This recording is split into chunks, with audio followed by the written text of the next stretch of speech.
Number two, we got to earn. Make no bones about it, bro. We need to be millionaires. That's right. God put us on this earth to live in abundance. He just didn't bless Elon Musk and Warren Buffett. He blessed you and I. So welcome everybody to the One Day You'll See podcast. This is your host, Jose Alonso here, providing you with exceptional knowledge, here to inspire you to become more by discussing different topics, ideas, goals, and stories. So once again, like always, don't forget to like, subscribe, comment, and share this content so we continue sharing it with the world and continue to inspire each and every person to make a difference, a positive impact in this world. So today's episode is very exciting because this gentleman is a gentleman I met about 7-8 years ago in an industry where I first started my entrepreneurship and business. And I said, you know what?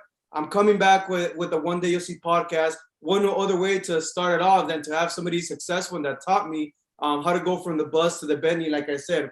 For those of you watching, I do have his 2 books because this person, he's a servant leader. He's a phenomenal person. He's an author. He's a husband. He's a father. He's a brother. And I don't want to burst his bubble, but I want him to talk to you guys about who he is. But I want to give an introduction to the man, the myth, the legend, Mr. Stan Richards. Stan, thanks for coming out here and welcome to the podcast. Well, first of all, Alonzo, let me say thank you, man. I'm humbled to be here. And I want to say this for the record that I'm very proud of you. I remember meeting you. It was well over 10 years ago. And I think you were in your early 20s or maybe late teens. Yeah. And one of the things that I knew about you when I first met you were that you're going to be a very successful entrepreneur because you were always open to learn and you were always open to grow. You always set up front to get all the knowledge, all the energy. So I want to really say to you publicly that I'm proud of you, brother, and what you're doing and how you have persevered through all of the ups and downs in entrepreneurship to be where you are today. I want to say that for the record. But yeah, for myself, as you know, my story, Alonzo, I come from very humble beginnings. The projects in Washington, D.C., 7 kids, 3-bedroom apartment on public assistance, no father in the home. And I remember my mom saying to go to school and get a good education and get a good job. So for me, it was all about survival because we didn't have the basic necessities like food, proper clothing. So, I went to school, but every day I went there, I was hungry. So I really hated school with a passion. And matter of fact, I graduated from high school and couldn't read because I hated school because I was always hungry when I went there. So from there, by God's grace, I was blessed to get a job. And with my first job, I worked in the federal government. What came with that was a lot of ego and arrogance. I started making money. So I moved out of my mom's apartment and got my own apartment. And I thought I had made it, right? And this was back in the early 80s. And back then, Alonzo, there was this big drug epidemic going on around the country.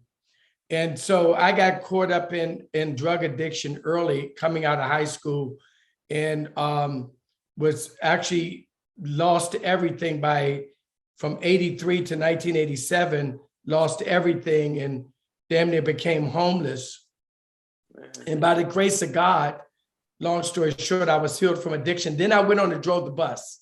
In 89 to 2007, I was a bus driver working 100 hours a week, 7 days a week. And then I always tell people, Alonzo, there's only 2 ways that change happens. Change comes from either an emotional impact, something happens in your life and it jolts you to change, or through constant spaced repetition. So for me in 2005, my brother was diagnosed with cancer and it changed my life because I started looking at how I was trading hours for dollars and I could never really get ahead.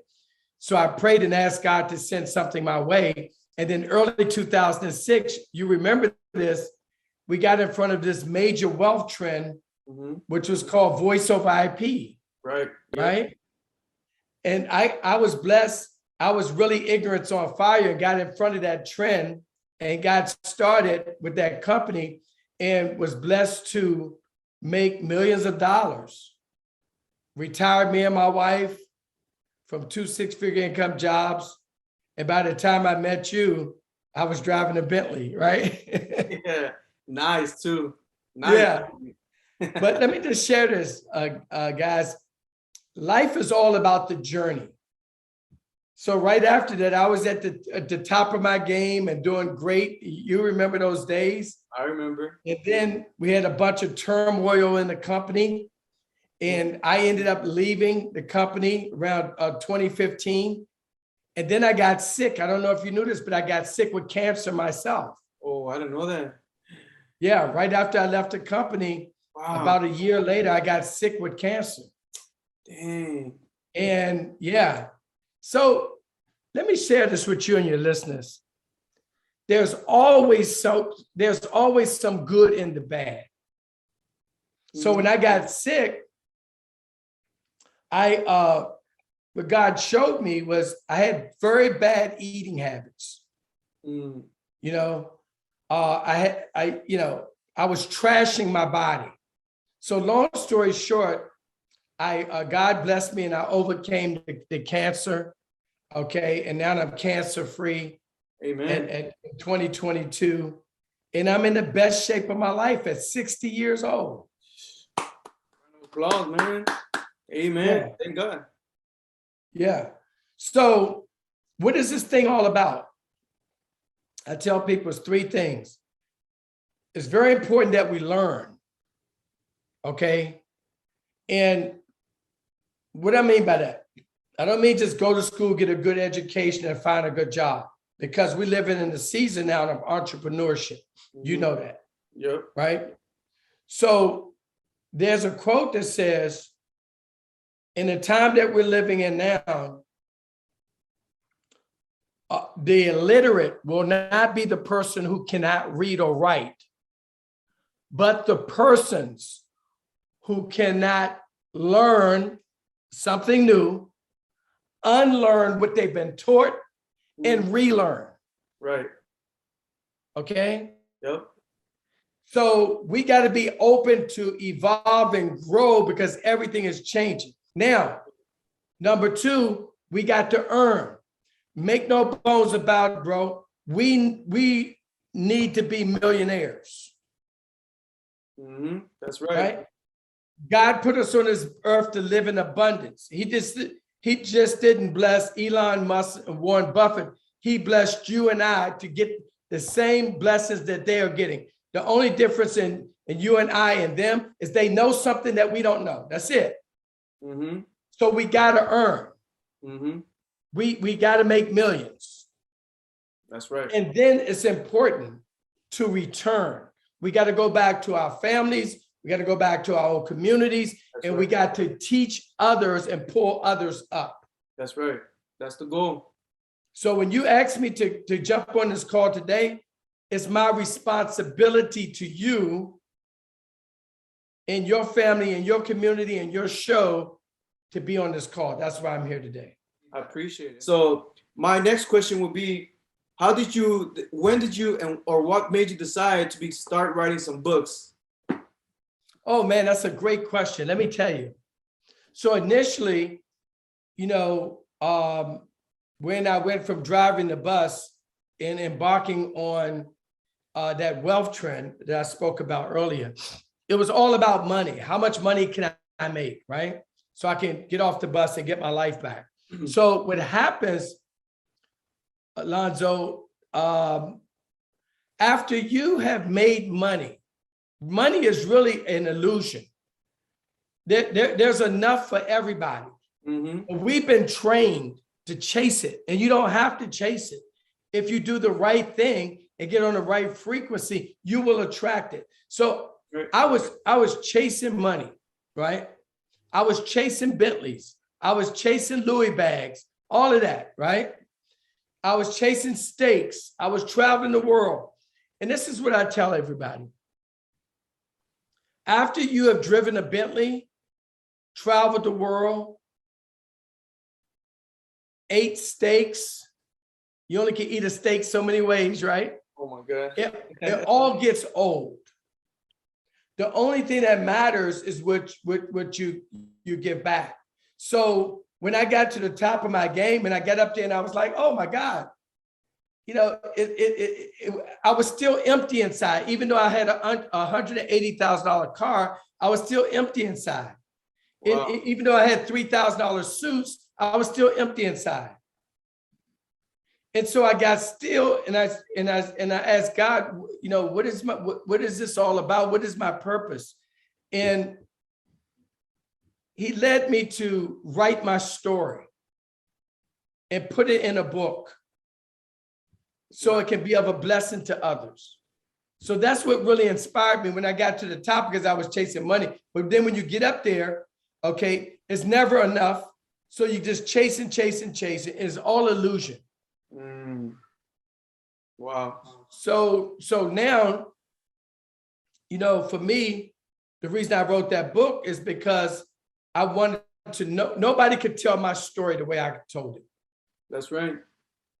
Alonzo, nobody can tell your story the way you can tell it. That's right. And when you put your story in a book, now, years later, my children's children will read about their grandfather and they will know the whole truth. That's why I wrote the book, not for myself, for my children's children and for the community, right? Great book. A lot of lessons in this book. A lot. From the bus to the Bentley, no more limits. I like it. So where can they get that book? Oh, they can get it on my website, stanrichardsonline.com. Of leaders, what 3 tips would you give your younger self? Well, number one is to have faith, right? Because you got to believe. At the end of the day, you got to believe that you can do it, right? And if you think about this again, we're God's highest creation, and he said in his word to have dominion over the earth, right? So we're all created to really to be owners and lead and have dominion, but you got to believe that. And in the Bible, it says, write the vision and make it plain on tablets. So write out what you want. Okay. Number one, have faith. Number two, you got to be disciplined. An ounce of discipline outweigh a ton of regret. Right? Okay. And number three, you got to have good character. Because get this, this is a universal law. We reap what we sow. So the key to my success is, you know me from 10 years ago. Anywhere I go, people would say, you know what? That's a good guy. He's a servant leader. And because of that, I am blessed abundantly. All kinds of opportunities come to me. I have to turn them down. Okay, speaking engagements, okay, coaching, you know, all kinds of opportunities come to me because of my character. So if a person has bad character, you know this, their success will not last long. Right, that's right. If you look at a person's character, the people that's on top and stay on top, those are people with good character. Those are my 3 nuggets. So, other than that, guys, thank you so much for watching. Thank you so much for listening. Again, guys, this is Stan Richards. You could go follow him on you're mostly on Facebook, right? Yeah, Facebook, and then at Stan Richards Online on Instagram. So again, like, subscribe, comment, and share this content. Thank you so much, Stan. Thanks for watching the One Day You'll See podcast, and I'll see you guys in the next episode. Have a good one. Take care, and peace. Hi, bro.